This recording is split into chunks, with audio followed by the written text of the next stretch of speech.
میری وزارت کا آڈیٹر جنرل کا وہ رپورٹ آپ نے نکال لی. سو یہ ایک انٹرسٹنگ کم بیک ہوگا. فی الحال محسن نقوی صاحب از ڈاؤن, اور اگر ان کا کم بیک ہوا تو وہ سسٹم اس سسٹم کی کاسٹ پہ ہوگا. So it's a very interesting situation, and we'll wait and see کہ یہ چیز کس طرف جا کر لگتی ہے, کیا محسن نقوی صاحب کم بیک کر پاتے ہیں یا نہیں. اچھا, ایک چیز ناظرین میں آپ کو کلیئرلی ایکسپلین کرنا چاہتا ہوں, بتانا چاہتا ہوں انفارمیشن کی بنیاد پر, انالیسس کی بنیاد پر, کہ یہ جو محسن نقوی صاحب نے کہا ہے نا, جو بات کی ہے کہ یہ سسٹم کلیپس کر چکا ہوا ہے, اس کے پیچھے مسئلہ کیا ہے, بات کیا ہے, کیوں وہ مجبور ہوئی یہ بات کرنے پر, کہاں پر یہ باتیں ہو رہی ہیں جس کے نتیجے میں یہ بات ہوئی. میں آپ کو وہ بتا دیتا ہوں. یہ ساری بات ہے, یہ جو کوکروچ جنتا پارٹی والا ایپیسوڈ ہوا ہے نا انڈیا میں, اس کا معاملہ ہے. کہ دیکھیں سری لنکا میں ہو گیا, نیپال میں ہو گیا, بنگلہ دیش میں ہو گیا, انڈیا میں ہو گیا, تو پاکستان میں کیوں نہیں ہوگا. تو سوچا یہ جا رہا ہے کہ یہ پاکستان میں بھی ہو سکتا ہے, اور سوچا یہ جا رہا ہے کہ اس کو کس طرح روکا جائے. اور اس کو روکنے کے لیے سوچا یہ گیا کہ ایک بندے کو یا سسٹم کے اوپر سوالات خود ہی اٹھا دیے جائیں, اس کے پہلے کہ یہ جو نوجوان ہیں, جینزی ہیں, وہ سسٹم پہ سوالات اٹھائیں. ٹھیک ہے, ایک ریفلیکٹیو پالیسی اختیار کر لی جائے کہ ہم ریفلیکٹ کریں کہ یار ہم صحیح کر رہے ہیں نہیں کر رہے, یہ سسٹم ڈیلیور کر رہا ہے نہیں کر رہا, یہ بحث شروع کر دی جائے. تو اس گفتگو اور ان خدشات کی بنیاد پر محسن نقوی صاحب نے کچھ باتیں کر دی. ہم نے سنا ہوگا, انہوں نے کہا کہ یہ کاکروچ جمع ہو گئے تو پھر کچھ بھی نہیں بچے گا. So this should be extremely clear to you. بہت باتیں ہو رہی ہیں کہ پتہ نہیں کیوں یہ ہوا ہے, کیا ہوا ہے, یہ ہے وہ ہے. اصل بات یہی ہے, ڈر یہ ہے, سوچ یہ ہے کہ یہ کہیں جینزی پاکستان میں بھی نہ کھڑی ہو جائے. تو اس کو کاؤنٹر کرنے کے لیے یا اس کو مینیج کرنے کے لیے, میٹیگیٹ کرنے کے لیے یہ ایک کہانی چھوڑی گئی, یہ ایک اسٹریٹجی اپنائی گئی. اور یہ میں نے پہلے بھی عرض کیا, میں آپ کو پھر بتا رہا ہوں کہ یہ ایسے ہی چلے گا. ایک شور ڈالے رکھیں گے, سسٹم کے اوپر انگلیاں اٹھتی رہیں گی, تاکہ یہ اندر کے لوگ اس انگلیاں اٹھاتے رہیں بجائے اس کے کہ کوئی جینزی اٹھ کے انگلیاں اٹھانی شروع کر دیں. ٹھیک ہے نا, تو کوئی میس موومنٹ نہ بنے سوشل میڈیا پر. یہ اس کو کاؤنٹر کرنے کے لیے یہ سارا کچھ کیا جا رہا ہے, جو آپ کو بہت کیوس نظر آ رہا ہے کہ حکومت جا رہی ہے, یہ ہے وہ ہے. حکومت کہیں نہیں جا رہی, یہ کوئی اس طرح کا معاملہ نہیں ہو رہا. چینجز ہوں گی, بہت ساری کچھ اچھی چینجز ہو سکتی ہیں, بہت سارے معاملات ہوں گے. لیکن میں نے پہلے عرض کیا تھا, میں پھر عرض کر دیتا ہوں, کوئی پروونس نہیں بننا نیا. یہ ساری تگودو جو ہے وہ ایک روبسٹ جو لوکل باڈی سسٹم ہے اس کے لیے ہو رہی ہے کہ ایک اچھا لوکل باڈی سسٹم بن جائے. تو وہ ہاں ایک پاسبلٹی ہے, وہ شاید ہو جائے, اس سے زیادہ کچھ بھی نہیں ہونا. بیرسٹر گوہر صاحب سامنے آئے, انہوں نے کہا ہے کہ جی یہ چونکہ بلاول بھٹو زرداری نے ان پر عدم اعتماد کر دیا ہے, ان کو کہا ہے کہ یہ دھاندلی زدہ پرائم منسٹر ہیں شہباز شریف صاحب, تو شہباز شریف صاحب کو ووٹ آف کانفیڈنس لینا چاہیے تھا, جو کہ انہوں نے نہیں لیا.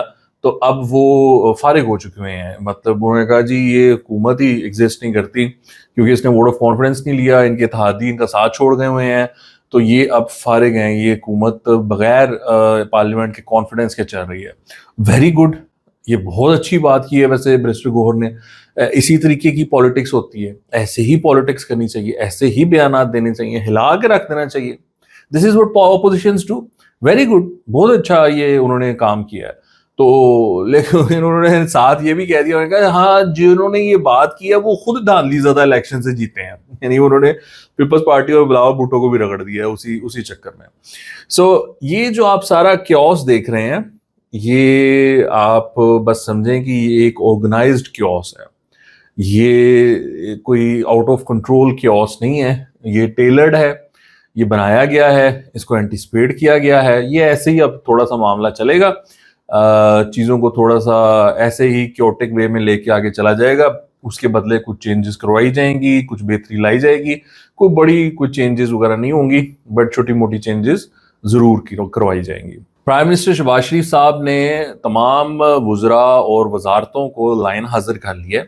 انہوں نے ان کو کہا ہے کہ یہ میں فارم بھیج رہا ہوں, اس فارم کو فل کرو اور مجھے بتاؤ کہ آپ لوگوں نے کون کون سی جو پروجیکٹس ہیں، کون کون سی اچیومنٹس کی ہیں، وہ ہمارے سامنے ذرا رکھو نا، تم لوگوں کا میں حساب کتاب لگاؤں۔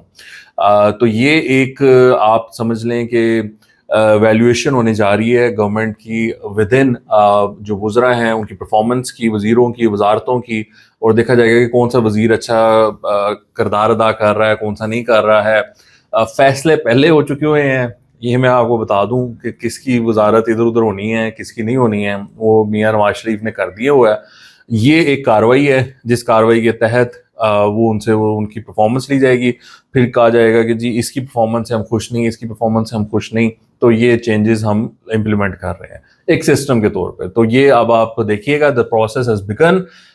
You will see few changes in the cabinet. کچھ ایڈیشنز کیے جائیں گے، کچھ شفلنگ کی جائیں گی، اور کچھ کو گھر بھیجا جائے، I don't know، مجھے نہیں پتا کہ کس کو گھر بھیجا جائے گا۔ بہرحال آپ کچھ چینجز ضرور متوقع رکھیں وفاقی کابینہ میں۔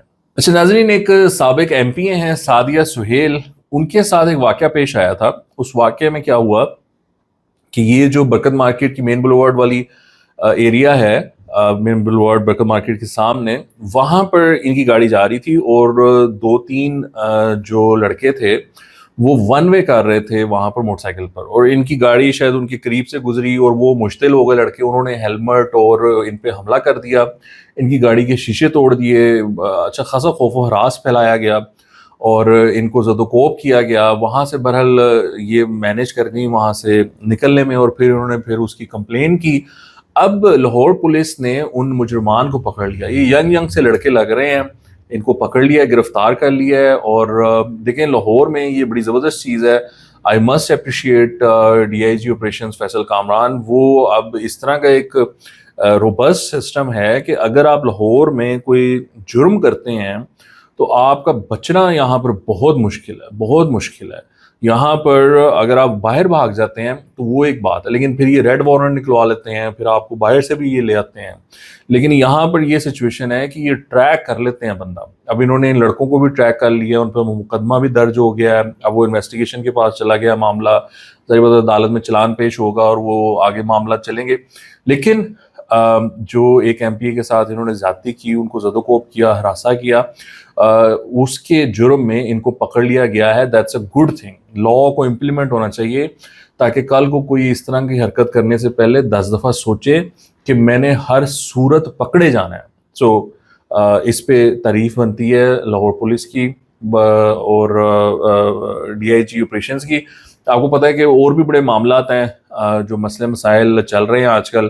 وہ ایک کم سن نہیں ذہنی طور پہ معذور بچی کو تھانے لے جا کر وہ اے ایس آئی نے اس کا وہ ریپ کر دیا ہے، تو وہ کچھ 72 کے قریب 72 جو عملہ تھا تھانے کا پورے کا پورا ان کو اڑا دیا ہے، ان کو یعنی معطل کر دیا ہے، سسپینڈ کر دیا ہے، وچ از گڈ آف کورس۔ اس طرح کا عمل ہو تو یہی ایکشن ہونا چاہیے، بجائے اس کے کہ آپ دبانے کی کوشش کریں اس معاملے کو، کیونکہ یہ چیزیں ہمارے ہاں انفارچونیٹلی ہوتی ہیں، لیکن اس کا طریقہ کار یہی ہے کہ سوئفٹ ایکشن ہو تاکہ باقیوں کو خبر ہو جائے کہ یار ہم نے اس طرح کی کچھ چول ماری تو ہم تو نہیں بچیں گے۔ سو یہ چیزیں چل رہی ہیں۔ بہرحال ناظرین، آج کے لیے اتنا ہی۔ آپ کو دیکھنے کا بہت شکریہ۔ خدا حافظ۔